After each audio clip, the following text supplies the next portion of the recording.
옥상에서 마주친 백사원은 휴대폰을 들고 있는 홍희주를 마주하며 혼란에 빠진 둘의 모습으로 사화가 끝났습니다. 여기에서 많은 분들이 백사원이 드디어 홍희주가 406이라는 것을 알아차렸을 것이라 생각하셨을 텐데요. 백사원은 홍희주가 자신의 부모에게 모진 말들을 듣고 스스로 목숨을 끊으려 한 것이라 생각하며 홍희주에 대한 걱정부터 시작합니다. 평소에 마시지도 않던 술을 마신 것과 혼자 그렇게 옥상에 올라가 통화를 하는 모습에 대해 추궁하죠. 그리고 누구와 통화했냐는 말에 홍희주는 입모양으로 엄마라고 표현을 합니다. 사실 홍희주가 말을 할 수 있다는 사실은 이미 경찰차에 있던 블랙박스 영상을 통해 알게 되었죠. 그리고 자신은 홍희주에 대해서 모든 것을 알고 있다고 생각했었습니다.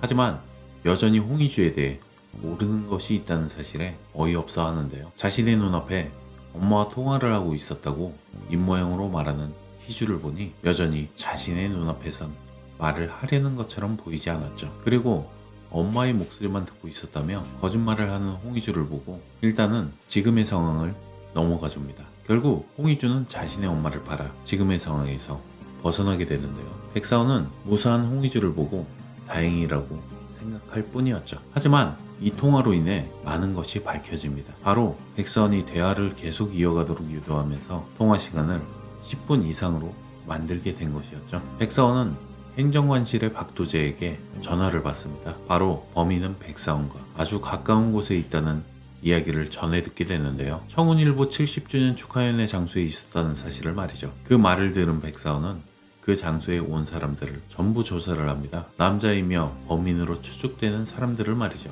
정각 10시에 자신과 전화를 하고 있던 범인은 분명 전화기를 들고 통화를 하고 있었을 테니 CCTV 영상을 찾아내 범인의 행방을 찾으려 합니다. 자신의 눈앞에 있는 홍희주가 406이라고는 생각도 못하고 말입니다. 그런데 여기에서 백사원이 새로운 사실을 알아냅니다. 홍희주가 공황장애를 일으키며 말을 하기 직전에 라디오에서 이상한 잡음이 들린 것을 말이죠. 백사원은 그 소리가 홍희주를 직접적으로 공황장애를 일으킨 것이라 생각할 수밖에 없었죠. 그렇기에 홍희주를 406이라고 생각할 수는 없었는데요. 옥상에 자신의 처지를 비관해 스스로 목숨을 끊을 것이라 생각한 백사원이었죠. 하지만 이제 확실한 것은 홍희주가 말을 할 수 있다는 것을 알게 되었습니다.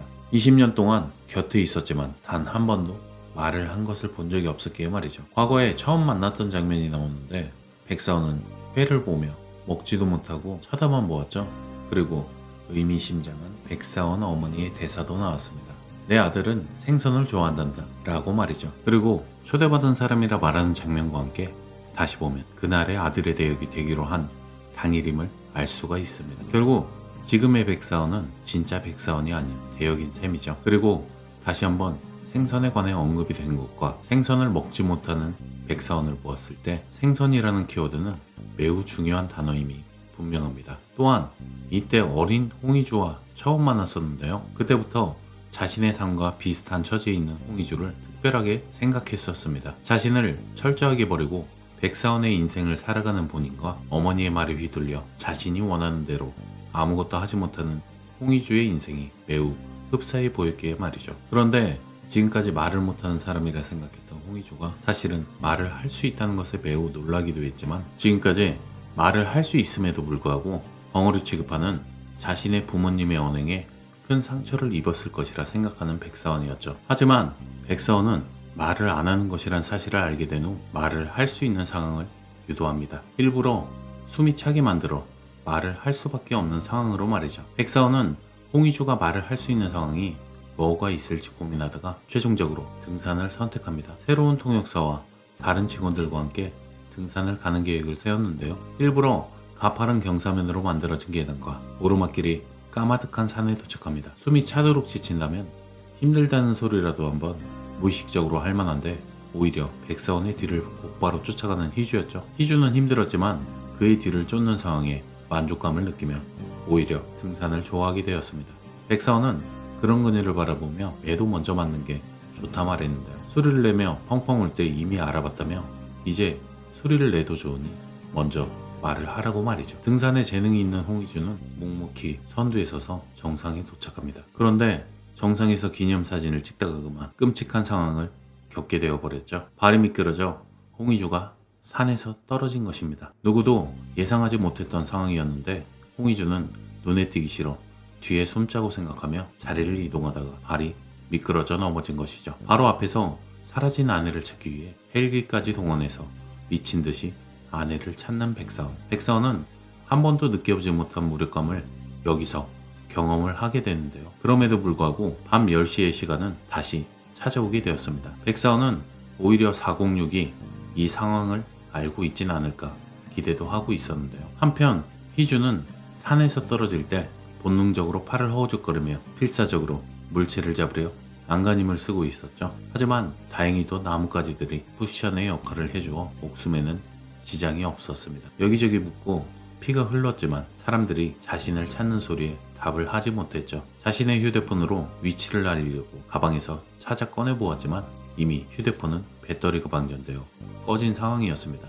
하지만 그와 반대로 범인의 휴대폰은 전원이 켜진 상태였죠. 이 상황에서 저녁 10시가 곧 다가온다는 사실을 홍의주도 알고 있었습니다. 어떻게 하면 자신의 위치를 알리면서도 말을 할 수 있다는 사실을 밝히지 않을까 생각을 하는데요. 딱 한 명에게만 전화가 가능한 협상폰 112도 119도 통화가 불가능한 이 폰은 이 상황에선 옥형 전화기나 다름이 없었죠. 하지만 결국 선택을 하게 됩니다. 바로 자신의 남편인 백사원에게 전화를 하는 것을 말이죠. 그렇게 406의 전화를 백사원이 받자마자 홍의주는 첫마디를 건넵니다. 시체가 나오거든 연락하라 했지?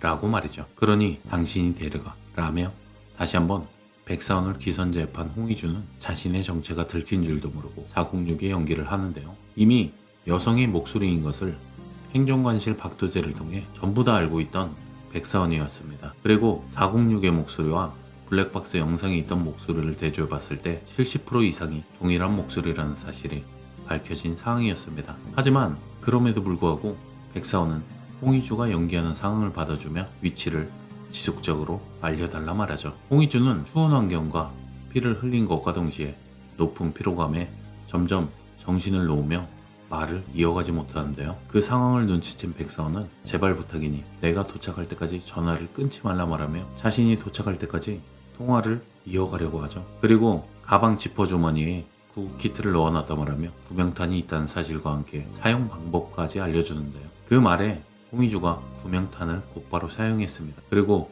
홍의주는 안도감을 느끼며 마지막까지 406인 척 연기를 하는데요. 자신이 제대로 된 정보를 알아냈다고 어설픈 협박을 하며 말이죠. 백사원은 협박범의 휴대폰을 가지고 자신에게 전화를 하는 이 상황은 홍의주에게 협박범이 시킨 것이라 확신을 냈기에 자신의 아내가 그 휴대폰으로 전화를 했음에도 불구하고 장단을 맞춰주며 모른 척을 한 것입니다. 하지만 5화 예고편에서 홍의주는 자신의 정체를 드러내죠. 다리를 꼬고 전화를 하는 홍의주는 406의 번호로 백사원과 통화를 한 것인데요. 만약 범인과 홍의주가 통화를 한 것이라면 홍의주는 안절부절 못하는 모습을 보였을 것입니다. 그럼에도 불구하고 다리를 꼬고 여유를 부리며 통화를 하는 모습을 보면 그 상대방은 범인이 아닌 백사원과의 통화라는 사실을 알 수가 있습니다. 과연 백사원은 눈 앞에 있는 사고를 피할 수 있을까요?